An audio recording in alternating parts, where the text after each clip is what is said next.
Hey listeners, are you ready to uncover some extraordinary wonders? Disappearing Spoon is thrilled to partner with the amazing Curiosity Box.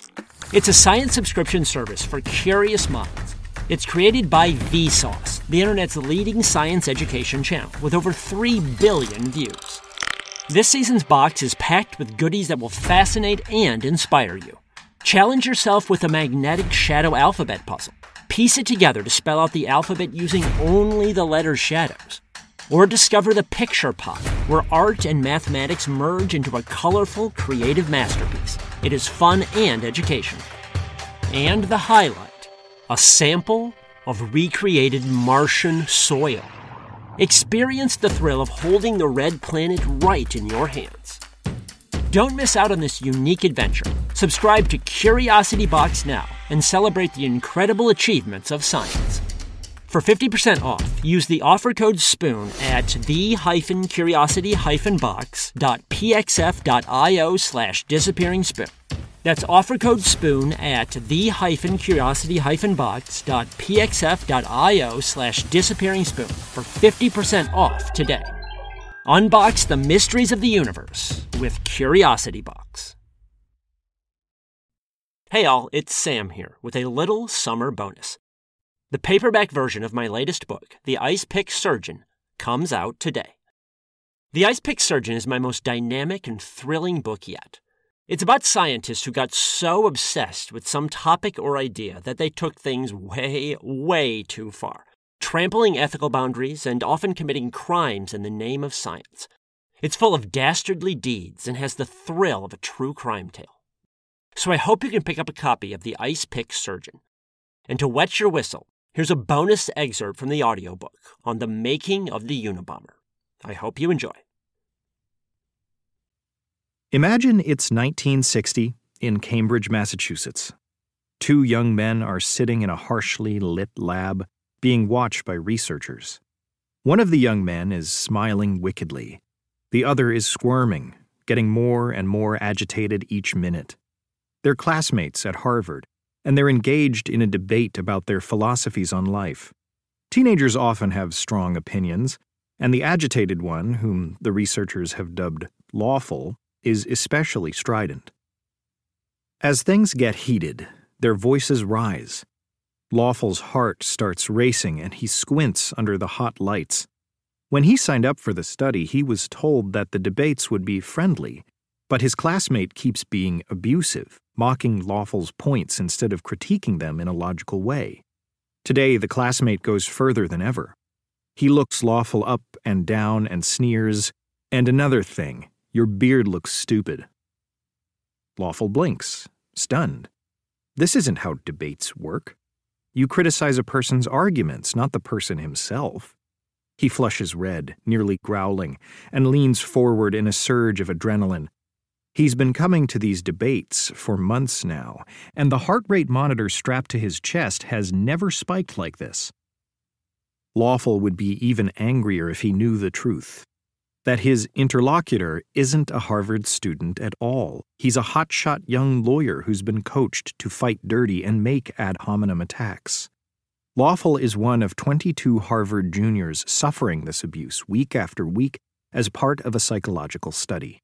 But none of the others show such intense reactions. Perhaps that's why the lawyer loves provoking him. Meanwhile, the scientist studying Lawful watches the exchange through the remove of a 2-way mirror. Lawful is focused on debating, but every so often he can see murky movements behind the mirror, like glimpses of life underwater. There, arms crossed, stands Henry Murray, a Harvard psychologist whose work on interrogation has piqued the interest of the CIA. An observer once described Murray as urbane, witty, and attentive, but also so charming as to be suspect. He masterminded this entire setup: the noir detective lights, the mirrors, the heart rate monitors. In a later paper on the study, Murray will admit that the lawyer's attacks were vehement, sweeping, and personally abusive. But in truth, that's exactly what he wants. He wants to see Lawful crumble. Murray records each interaction on film as well. He does so partly to study the students for signs of frustration, their tics and frowns and furrows. From time to time, however, he also forces the students to watch the films so they can see themselves frothing and sputtering on camera. It's a way to wring a little more humiliation out of each session. And no one would be more humiliated than Lawful. The boy was undeniably brilliant. His IQ was 167, but tests revealed him as the most alienated student in the study.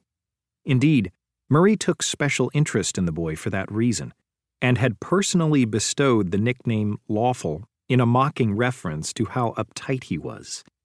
The boy's real name was Theodore Kaczynski. The world would later know him as the Unabomber. Murray and Kaczynski came from entirely different worlds, one blue collar, one blue blood. Murray was the blue blood. He grew up in an elegant brownstone in Manhattan that sat where Rockefeller Plaza does today. As an adult, he proudly listed his ancestor, the Earl of Dunmore, first governor of New York Colony, on his resume. Naturally, Murray attended Harvard and captained the crew team there. But despite becoming one of the most eminent psychologists of his generation, the field didn't exactly set him on fire at first. He majored in history at Harvard and enrolled in just one psychology course before getting bored and dropping it. He later joked that he never again set foot in a psychology class until he had to teach one. He then earned a medical degree from Columbia University, but abandoned plans to enter surgery due to poor dexterity. A botched surgery as a child had left one eye adrift and interfered with his hand-eye coordination. He ended up pursuing a PhD in biochemistry at Cambridge University instead, but he hardly distinguished himself there. As one critic commented, "There is nothing in his education, or subsequently in medical school, to suggest that he was suited for anything but the life of a patrician clubman." He finally found his calling when, in 1923, at age 30, he came across a book by the Swiss psychoanalyst Carl Jung at a used bookstore in New York. He started reading it right there in the aisle and, electrified, skipped work the next 2 days to finish it. He was soon making plans to visit Jung in Switzerland to study with him. Truth be told, Murray also sought out Jung for selfish reasons. Murray's wife, Josephine, was his emotional rock, a steadying presence in his life. Unfortunately, she didn't excite him, especially sexually. The woman who did excite him was his mistress, the artist Christiana Morgan, despite, or perhaps because of, the fact that Morgan was flamboyant and unstable. Murray was smitten with her, but he couldn't bear to abandon Josephine, so he kept going round and round about what to do. So he sought Jung's opinion on the matter. Coincidentally, Jung also had a wife and a mistress, and while he listened to Murray agonize over the matter, Jung interrupted and suggested that maybe Murray didn't need to choose. He could do as Jung did and keep both women around. After all, they were both dynamic, creative men. How could they be expected to settle on just one woman? Naturally, this humiliated Murray's wife. She thought Jung a dirty old man, one historian noted. But Murray brushed her concerns aside and embraced Jung's advice. Like many people drawn to psychology, the field attracted him in part because he had demons of his own. Beyond his messy love life, he was a long-time amphetamine addict, and he was mightily impressed with how Jung had resolved his dilemma. Psychology seemed noble to him, a way to help people with their toughest issues. And from that moment forward, Murray dedicated his life to picking apart the workings of the human mind. Over the next few decades, Murray pioneered a new approach to psychology. Psychology at the time was split into two warring camps. One consisted of psychoanalysts like Jung, who explored the vast, murky waters of the subconscious. But many scientists criticized psychoanalysts, not unjustly, for lacking rigor.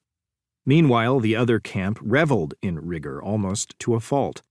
These psychologists would zero in on some scrap of the sensory or nervous system in an animal, present different stimuli, and measure the animal's reactions with stopwatches and electrical gizmos.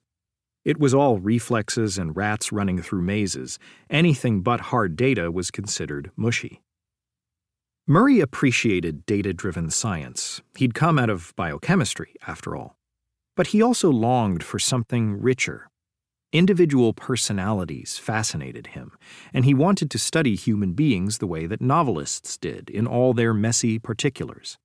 In fact, he eventually abandoned Jung as his role model and turned toward Herman Melville, whom Murray considered the true discoverer of the subconscious.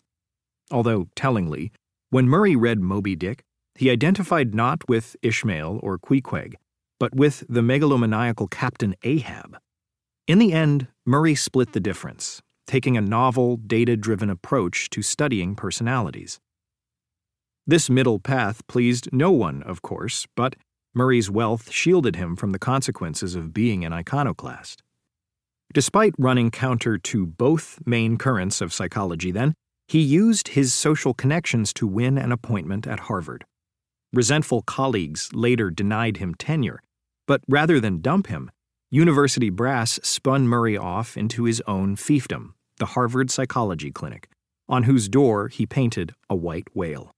Whenever the clinic faced a budget shortfall, Murray simply pulled out his checkbook and covered the costs himself. During World War II, Murray also used his social connections to win special assignments from the Office of Strategic Services, OSS, the precursor to the CIA. Some of this work looks awfully dodgy by today's standards. One project involved piecing together a psychological profile of Adolf Hitler to predict his behavior during the war and suggest ways to influence him. Murray described Hitler as a blend of artist and gangster, and a compound, say, of Lord Byron and Al Capone. He even speculated on the erotic adventures of the Führer. Rumor has it that Hitler's sexual life demands a unique performance on the part of the women, the exact nature of which is a state secret. However titillating, this assessment has zero basis in fact. Other work for the OSS proved more worthwhile. To help the agency manage a flood of job applicants, Murray helped devise tests to sort people into types and determine what jobs they were suited for. If you've ever taken a personality test, you're familiar with this work. Murray also helped devise a system to probe how well applicants could lie under pressure, read other people's weaknesses, and stand up to interrogation. In other words, he devised a system to find good spies. More than anything else he did during the war, this spy work fascinated Murray, especially the dynamic between interrogators and captives, which seemed rich with drama. So when the war ended, he decided to study interrogations systematically at Harvard. It just so happened that the OSS's successor, the CIA, shared his fascination and saw this work as a way to gain an edge during the Cold War. Wayfair's Labor Day clearance is back, and we're bringing end-of-summer deals right to your doorstep. Now through September 3rd, score up to 70% off all things home. Get in on low prices while temperatures are still high, like up to 70% off rugs, up to 50% off bedroom furniture, up to 50% off dining furniture, and up to 60% off living room seating. And the savings don't stop there. End summer with can't-miss surprise flash deals, all with fast shipping right to your doorstep. Save big on everything you need, with every style, for every home, for every budget. Modern? Check. Classic? Check. Coastal grandma with a hint of boho glam? Check and check. Wayfair's got everything you need to make your home way more you. Shop Wayfair's Labor Day clearance now through September 3rd for up to 70% off. Because at Wayfair, new season means new savings. Wayfair, every style, every home. When you need mealtime inspiration, it's worth shopping Kroger, where you'll find over 30,000 mouth-watering choices that excite your inner foodie. And no matter what tasty choice you make, you'll enjoy our everyday low prices, plus extra ways to save, like digital coupons worth over $600 each week. You can also save up to $1 off per gallon at the pump with fuel points. More savings and more inspiring flavors make shopping Kroger worth it every time. Kroger, fresh for everyone. Fuel restrictions apply. In the worldwide battle between communism and democracy, Communism seemed poised to crush its rival in the late 1940s. Joseph Stalin and the Soviet Union had conquered all of Eastern Europe, and Mao Zedong had seized control of the world's most populous nation, China. War nearly broke out in Europe over Berlin, and did break out in Asia over Korea. The threat of atomic weapons then ratcheted the tension higher still. However scary, though, atomic bombs were merely external threats. Even more frightening to many Americans was the prospect of their minds being invaded, of communists conquering their souls from within. Thousands of POWs in Korea signed declarations in which they confessed to crimes they never committed, such as using germ warfare against enemy troops. Similarly, during the Soviet Union's notorious show trials in Eastern Europe, defendants confessed to absurd deeds, and did so with slurred words and glazed, zombie-like looks. CIA analysts reviewed this evidence and took a big, but understandable, leap. They concluded that communist interrogators had discovered a surefire method of brainwashing people, a psychological superweapon that allowed them to crack open people's minds and turn them into Manchurian candidates that would do their evil bidding. In truth, the communists had no such ability. What they did have was torture. Sometimes communist interrogators employed mild torture techniques like isolation and sleep deprivation. When that didn't work, they either beat their captives silly or got creative and did things like inject chemicals to induce seizures, or wrap people in wet canvas that shrank and crushed them as it dried. To be sure, these methods were probably useless for gathering intelligence, based on what we know about the science and psychology of torture. There's, of course, never been a genuinely scientific study on whether torture works. Such a study would require splitting a pool of volunteers into two groups, one of which gets tortured to reveal their innermost secrets, and one of which gets interrogated through humane means, and then comparing the results. Even compared to other cases in this book, a study like that would be crazily unethical, and in the absence of a rigorous study, we can't draw any firm conclusions about the efficacy of torture. Still, the best science out there does cast doubt on its reliability. Even mild stress compromises our ability to recall information, and there are fewer things more stressful than torture. Moreover, studies have shown again and again that people under duress will confess to all sorts of ludicrous things simply to find relief from torment. However crazy it seems from the outside, false confessions happen all the time. If you want reliable intelligence, then, there are better ways to acquire it than torture. In case you're wondering, there are methods out there for getting useful, reliable information during interrogations. In the Rock'em Sock'em 1930s, cops would often coerce confessions by dunking suspects in water or dangling them out of windows. Eventually, these techniques were condemned as barbaric and replaced by supposedly advanced psychological methods involving harsh lights, isolation, and the good cop, bad cop dynamic. Unfortunately, despite their scientific veneer, these new methods didn't work very well and led to thousands of false confessions over the years.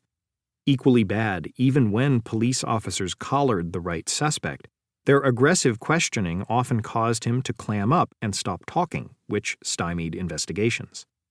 Nowadays, the best interrogation methods focus less on seeking confessions and more on getting bad guys to incriminate themselves by talking too much. The thinking is that the more people blab, the more likely they are to contradict themselves or else spill details about their movements and alibis that detectives can check into and trip them up with. Cops can also use tricks like asking people to tell a story backward or having them sketch an unrelated picture while going over their story, since doing so increases the cognitive load on them and makes it harder to keep their lies straight. Admittedly, these soft methods don't satisfy our need for revenge, the sense that bad guys deserve rough treatment. But innocent people get arrested on false charges all the time. And if your goal isn't to enact revenge, as much as to see bad guys actually convicted and locked away, then helping them relax and letting them blab until they screw up is far more effective. But of course, Soviet and Chinese communists weren't necessarily seeking reliable information. They often wanted false confessions, which they could then use as propaganda. In that narrow, cynical sense, torture does works brilliantly. Unfortunately, such subtleties were lost on CIA analysts. They were terrified that the communists had discovered the psychological equivalent of the atomic bomb, which would give them a decisive edge in the Cold War. As a result, the CIA instituted a crash program called MK-Ultra in 1953 to narrow the mind control gap. MK indicated that the project fell under the scope of the CIA's technical services staff, while Ultra was reportedly a nod to the Ultra program during World War II, which involved cracking German military codes. The implication was that defeating the Soviet Union in this arena was every bit as crucial for the survival of democracy as defeating Nazi tanks and submarines had been. We had to develop new methods for hacking the human brain as quickly as possible and do to the commies what the commies had been doing to us. Under MK-Ultra, any method for probing the mind was considered fair game. Grim, humorless CIA analysts teamed up with fortune tellers and occultists to study hypnosis, telepathy, clairvoyance, and other voodoo, all on the off chance that some of it wasn't baloney. MK-Ultra is best known today for its reckless deployment of LSD, which agents hoped would prove useful as a truth serum. The Army did similar work with PCP and mescaline. To be fair, the agents did at least dope themselves first. They'd spike their colleagues' wine or cigarettes at parties, then follow them around town as they went screaming mad, convinced that monsters, really passing automobiles, were trying to devour them. But it wasn't long before agents started doping strangers. Sometimes they used drug-coated swizzle sticks. Other times they hired magicians to teach them sleight of hand so they could slip Mickeys into drinks in bars and brothels. One particularly creepy agent ran a bordello in San Francisco where he'd watch LSD-fueled sex from behind a two-way mirror and do so while sitting on a toilet with a pitcher of martinis in hand. In fact, LSD might be little more than a laboratory curiosity today if the CIA hadn't tested it so widely. It's one of the 20th century's great ironies that this straight-laced, ultra-conservative agency inadvertently spawned the counterculture drug movement of the 1960s. The Grateful Dead were as much a child of the Cold War as fallout shelters were. You've been listening to an excerpt of The Icepick Surgeon, written by me, Sam Keene, and read by Ben Sullivan.